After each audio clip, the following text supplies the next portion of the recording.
Le dernier, on est dans le timing, tout va bien. Le dernier, c'est tout ce qui est autour du lancement d'innovation. Ici, des clients qui souhaitent évaluer vraiment le potentiel d'une innovation avec différents voies PAC. Et là, on a, alors, il faut que ça clique ici. On a ici donc des modélisations de PAC, soit à partir de fichiers sources, soit à partir de photos.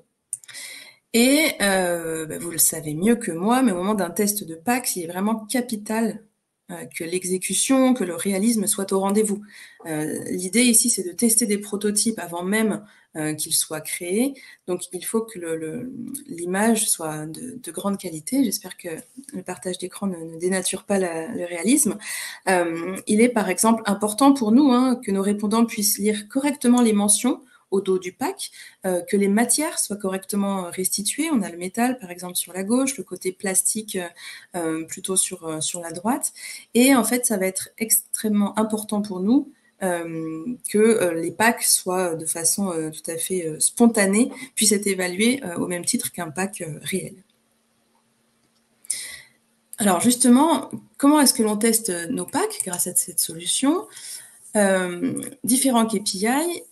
On a finalement l'émergence de la marque en rayon, bien sûr. Donc, vous voyez le test de PAC là en in situ, j'ai envie de dire, dans son contexte, c'est-à-dire qu'on va le mettre dans son rayon habituel et on va pouvoir tester 2-3 voies PAC en A/B testing toujours pour pouvoir comprendre et mesurer la différence, l'incrémental finalement, entre les différentes cellules.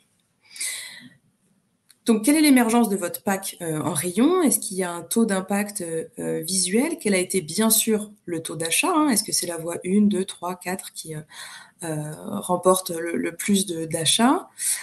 Ensuite, on va pouvoir creuser dans le questionnaire. Pourquoi est-ce que vous avez acheté ce produit? Pourquoi est-ce que vous ne l'avez pas acheté? Donc, tout ce qui est raison achat, non achat. L'attractivité également, l'image produit et toutes les occasions projetées autour de ce test de pack.